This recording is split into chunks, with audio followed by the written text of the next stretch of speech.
Dear students, आप लोगों का 16 मार्च 2021 का मॉर्निंग अटेम्प्ट पेपर कंप्लीट हो गया होगा। उसके सॉल्यूशन आप लोगों को प्रोवाइड किए जा रहे हैं, जो आप लोग अपने पेपर को एनालाइज करने के लिए चेक कर सकते हो। इसमें से सबसे पहला क्वेश्चन आप लोगों के लिए अवेलेबल है, वो है सॉलिड स्टेट का। इस सॉलिड स्टेट के क्वेश्चन में आप लोगों को एक एलिमेंट दे रखा है जिसकी ज्योमेट्री मेंशन है BCC, बॉडी सेंटर्ड क्यूबिक। इसकी एज लेंथ भी आपको दे रखी है 27 angstrom.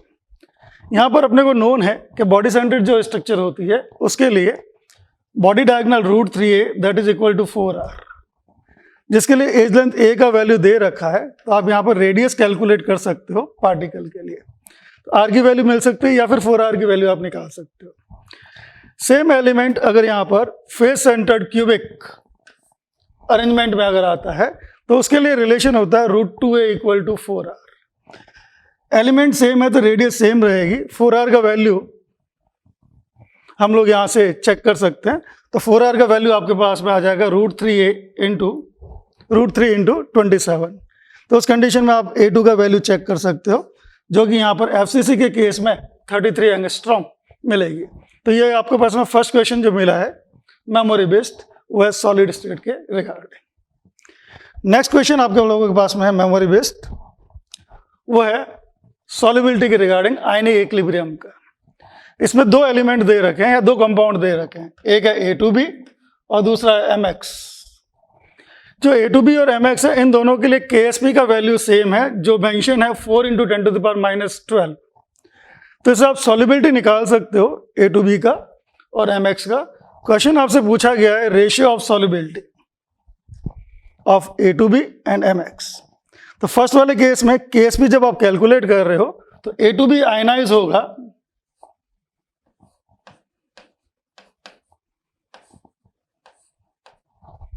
(2a plus and B -2). Suppose इसकी सॉल्युबिलिटी S1 है,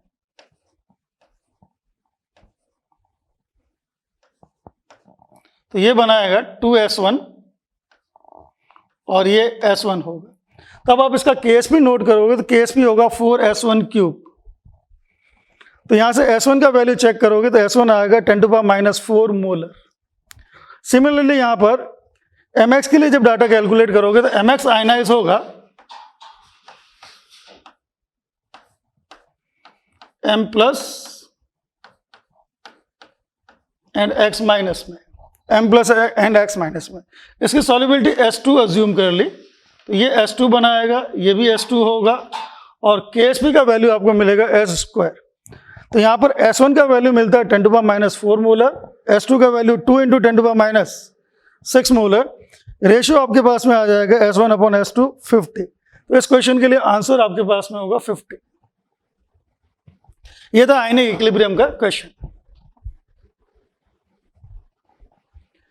नेक्स्ट क्वेश्चन है एटॉमिक स्ट्रक्चर का। इस क्वेश्चन में बामर सीरीज आपको गिवन है, और ये जो बामर सीरीज है इसकी फर्स्ट, सेकंड और थर्ड लाइन गिवन है। फर्स्ट लाइन का मीनिंग हो गया कि ट्रांजिशन जो होगा वो फ्रॉम 3 to 2 होगा। ट्रांजिशन होगा फ्रॉम 3 to 2। N2 का वैल्यू और N1 का वैल्यू यहां से आप फाइंड कर सकते हो। N1 की वैल्यू 2, N2 का वैल्यू 3।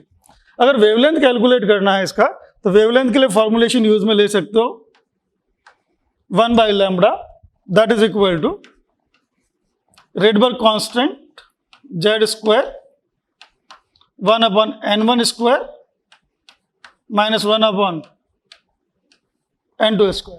N1 N2 मेंशन है। इसी तरह से आपके पास में थर्ड लाइन के लिए ट्रांजिशन होगा फ्रॉम 5 to 2। N1 की वैल्यू जिसके लिए 2 है और N2 की वैल्यू 5 है। फॉर्मूले में डाटा प्लेस करके आप λ1 और λ3 का डाटा कैलकुलेट कर सकते हो। जब रेशियो फाइंड करोगे, रेशियो आएगा 1.512। आंसर आपको क्लोजेस्ट इंटीजर प्रोवाइड करना है, दैट्स व्हाई इसका आंसर होना चाहिए 2।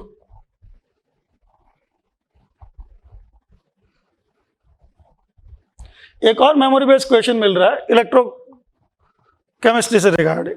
इसमें स्टेटमेंट गिवन है, स्टेटमेंट 1 गिवन है, जिसमें सीरियम 4 टू सीरियम +3 का इलेक्ट्रोड पोटेंशियल गिवन है स्टैंडर्ड कंडीशन में 1.74 और सेकंड स्टेटमेंट दे रखा stability of cerium +4 and cerium +3।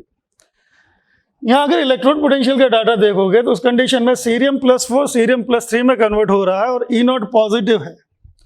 Positive E not suggest करता है कि यहाँ प्रोडक्ट मोर स्टेबल होगा as compare to reactant. It mean cerium +3 की स्टेबिलिटी सीरियम +4 से ज़्यादा होनी चाहिए। अगर यहाँ पर ये दोनों स्टेटमेंट देखोगे तो उन दोनों स्टेटमेंट के according statement first and statement second दोनों ही करेक्ट है। तो यहाँ पर आपका option both statement are correct होना चाहिए। नेक्स्ट क्वेश्चन है गैसेस स्टेट से रिलेटेड, जहां पे आपको मिक्सचर ऑफ 3 गैसेस दे रखा है। एक गैस है ऑक्सीजन, दूसरी गैस है नाइट्रोजन और थर्ड गैस दे रखी है CO2। और ये जो तीनों गैसेस है इन तीनों गैसेस के मासेस मेंशन है। मास से आप नंबर ऑफ मोल्स कैलकुलेट कर सकते हो और आइडियल गैसेस की तरह बिहेव कर रही है तो PV = nRT आप यूज में ले सकते हो। तो यहाँ पर नंबर ऑफ मोल्स कैलकुलेट करोगे तो ऑक्सीजन का मास 16 गिवन है, मोल आ जाएंगे 16/32। नेक्स्ट नाइट्रोजन गैस गिवन है, मास दे रखा है 28, मोल आ जाएगा 28/28 नेक्स्ट गैस है आपके पास में CO2, मोलर मास 44 होता है, 44/44 1। तो यहाँ पर मोल्स हो जाएंगे 5/2 और टेम्परेचर T क्वेश्चन में गिवन है, वॉल्यूम V गिवन है, दैट्स वाई प्रेशर हो जाएगा 5/2 RT/V। इसके बाद में नेक्स्ट क्वेश्चन है, ये क्वेश्चन है स्टोइकोमेट्रिक रिगार्डिंग, जिसमें आपके पास में मासेस गिवन है CO2 और H2O के और ये मासेस मिल रहे हैं by the combustion of compound. Compound में यहाँ पर मेंशन नहीं है, कंपाउंड अननोन है। अननोन कंपाउंड से प्रोडक्ट CO2 420 और H2O मिल रहा है 210। CO2 से आप कार्बन का मास फाइंड कर सकते हो। अपने को उन्होंने जो भी ऑर्गेनिक कंपाउंड है उसका कंबशन होता है तो जितना भी कार्बन कंटेंट होता है वो CO2 में कन्वर्ट हो जाता है। तो by the conservation of mass या बाय कंजर्वेशन ऑफ एटम उससे आप यहाँ पर कार्बन के मोल्स और कार्बन का मास आइडेंटिफाई कर सकते हो। कार्बन के मोल निकालने के लिए बोल सकते हैं moles of carbon that is equal two moles of CO2। CO2 के मोल हो जाएंगे 420/44 9.54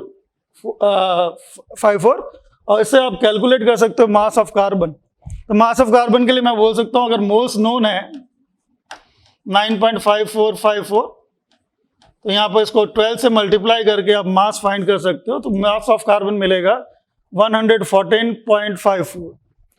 इसी तरह से हाइड्रोजन का मास अगर कैलकुलेट करना है तो वाटर दे रखा, वाटर का फॉर्मूला H2O है। H2O के 1 मॉलिक्यूल में 2 हाइड्रोजन एटम होते हैं। तो यहाँ पर मोल्स ऑफ हाइड्रोजन एटम ये मिल जाएगा 210/18 × 2 23.33। एटॉमिक मास हाइड्रोजन का 1 होता है तो यहाँ पर मास ऑफ हाइड्रोजन हो जाएगा 23.33 ग्राम। अब आपको परसेंटेज ऑफ कार्बन नोन है, परसेंटेज ऑफ हाइड्रोजन फाइंड करना है। तो एक गिवन कंपाउंड में मोलर मास कांस्टेंट रहता है, मोलर मास सेम रहता है, that's why percentage of hydrogen by percentage of carbon that is equal to mass of hydrogen by mass of carbon. तो यहाँ से आप परसेंटेज ऑफ हाइड्रोजन फाइंड कर सकते हो जिसका वैल्यू आता है 3.11। आंसर आपको क्लोजर इंटीजर प्रोवाइड करना है तो आंसर होगा यहाँ पर 3। इसका करेक्ट आंसर होना चाहिए 3।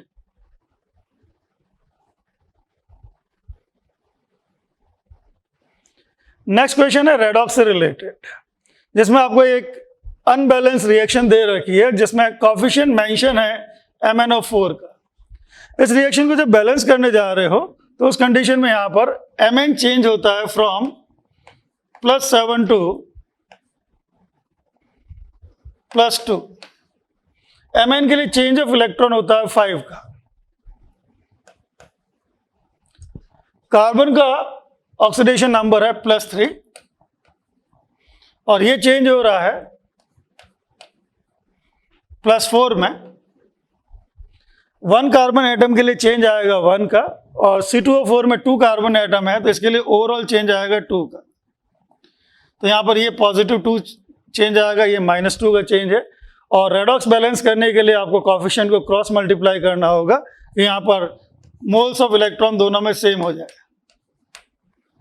तो यहाँ पर बी का वैल्यू आपके पास में 5 होगा।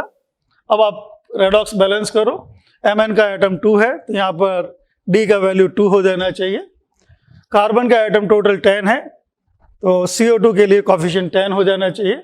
इसके बाद ऑक्सीजन और हाइड्रोजन बैलेंस करोगे तो कॉफिशिएंट ऑफ H मिलेगा, वो मिलेगा बेटा 16, और आपका आंसर यहाँ पर C का वैल्यू पूछ रखा, C का वैल्यू 16 आ जाएगा।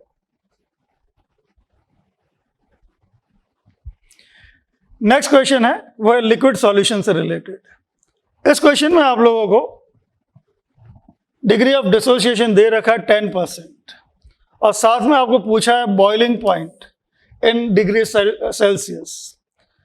केबी का वैल्यू दे रखा है क्वेश्चन में। सिंपल फॉर्मूला होता है delta TB equal to I K B into M, और इस फॉर्मुलेशन में delta TB elevation in boiling point को शो करता है। ये डिफरेंस होगा boiling point of solution minus boiling point of solvent. Solvent यहाँ पर एक्वा सॉल्यूशन है, एक्वा सॉल्यूशन के लिए सॉल्वेंट वाटर होगा जिसका boiling point 100 degree centigrade, that is equal to I. अगर कैलकुलेट करना है तो ए टू बी आयनाइज होगा